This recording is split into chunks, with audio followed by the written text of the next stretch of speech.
I definitely want to cross over with because you've always been an advocate about owning your own business and telling your own story, and of course reaping the most benefits. Absolutely. And I know that you've been running into some controversy in regard to getting your film done. I mean, now that you're at a point there, I think you're getting your financing together and you're going to have all the points and everything else.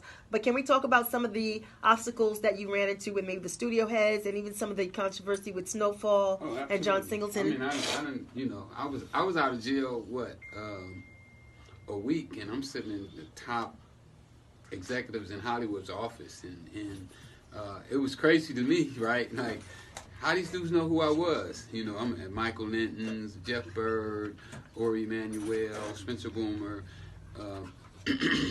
all that wanted to do deals with me, but the kind of deals that they wanted to do, it didn't make sense to me.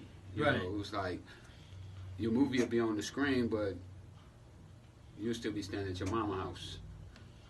Right. And can you break down the math? Because I heard you break down the math before about all the people they wanted you to pay based on what they offered you and what you would like take home, telling your story. Well, they were going to give Nick Cassavetes $2.5 million to direct and write the script.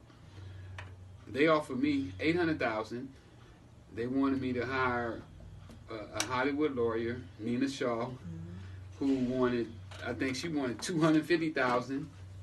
So once I paid taxes, I think I would have walked home with like $200,000, $230,000 out of $800,000. So for me, it made absolutely no sense. So they didn't even offer you like a back end deal? Oh, they told me absolutely no back end. That I could only come on the set with permission.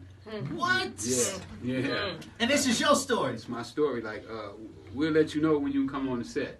You ain't just gonna be coming out here telling us, oh, that ain't right, this ain't right, you should be wearing that kind of clothes. Like, no consultant. And I was just playing around with them, right? Because I'd already read the book, so I knew the game. So I was like, well, what about the soundtrack? Can I play a part in the soundtrack? Because y'all gonna cut me all the way out the movie. I ain't gonna be mad about that, but y'all are not gonna have that much control on the soundtrack. Y'all really don't care about soundtracks. Oh, well, you got to talk to the director about the soundtrack. He'll be in charge of who gets the soundtrack. So I knew right off the bat that it just wasn't going to work with these guys. So I set out on the independent track. And, that's where I'm at now. That's where you at. Working with Reginald Hutland. Me and Reginald was working on a podcast where we called Plug Talk, where we're going to be going around the country helping people solve their problems. It's like he came in and he helped me solve my problem with the movie. I had a problem with bringing some credibility to it, because when they looked at me, they're like, oh, man, this dude from the hood. Right. He going to have all the homies. He probably going to have his favorite cousin playing his pro.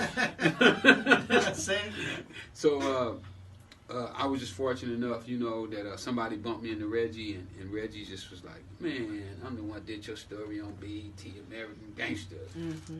I love your story. I slipped on it then. I should have got you right then. But we together now, so, Reggie's just been so informative and bumped me into people, and he ain't been the kind of dude, like most people when they do business with you, they be like, oh, well, don't talk to him.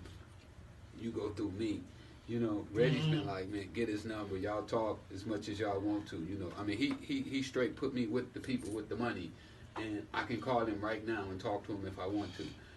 That's a beautiful thing. Yeah, he's an OG who's been preserving the culture and making sure that there's been black ownership since even long before House Party and all that other stuff. Yeah. And I think that's one of the biggest things that, again, kind of going back to what we were talking about, the entrepreneurship of us people, owning our own. Because then we don't have to answer to anybody. And we don't have to go through, like what you're saying at the end of the day. And we've been pimped in all of these industries so often.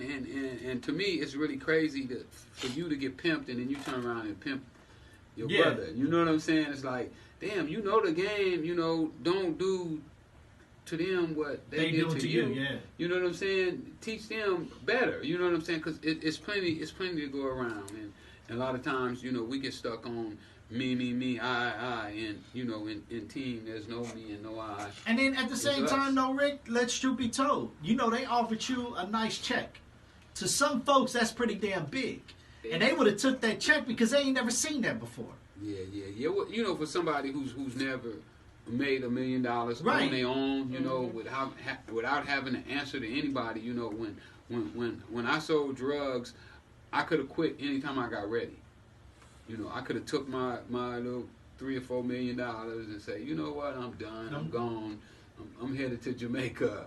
Right. Or whatever I wanted to do, because it was mine. I didn't have anybody tied to it, and so often with us, we're not really who we say we are. You know, we really got somebody with sticks in the back of us that's cutting the checks and allowing us to appear as if we are that person when we really not.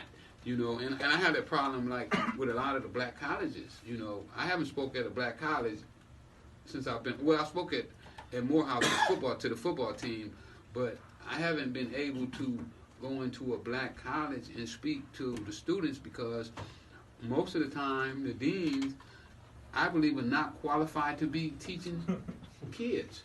But you've been going to like Ivy League schools and speaking. So how is it the black community or the black colleges have been shutting their doors to you? Absolutely, the deans are scared. You know, they're like, we don't want your kind in here. You know, we don't want your experience to be told to the kids, and these are the kids that are following that same path. Right. You know, but then they'll bring the rapper in who sings because they glorify him. Right. Who's fictional. Yes. Who hasn't Fictional. walked the walk and talked the talk. but who brags about selling drugs. Right. You know, And never sold one in his life. never sold drugs. So I'm like, you guys have really got the game twisted. You got a guy that's promoting selling drugs.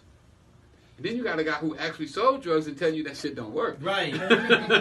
Right. Real talk. Hey, so let me ask this, Dwayne, because I know you're a professor. Mm-hmm. And what is the class that you're teaching? So I teach the principles of marketing, I teach consumer behavior, I teach professional selling, and I teach social media. So I think if we could get Freeway Rick Ross, I don't know, go back to the deans and everything like that, I think this would be perfect to have him come in and speak to your class. What's interesting, too, is that, because I teach at Cal State LA, they have an actual program where they work with the Lancaster prison, where they offer a BA in communications for people that are in Lancaster prison. So they actually have a direct connection with the prison, where they're getting cats ready that are coming home with bachelor's degrees. And if they don't come home with the bachelor's degrees, they come home with enough credits to actually check into Cal State and get started right then and there.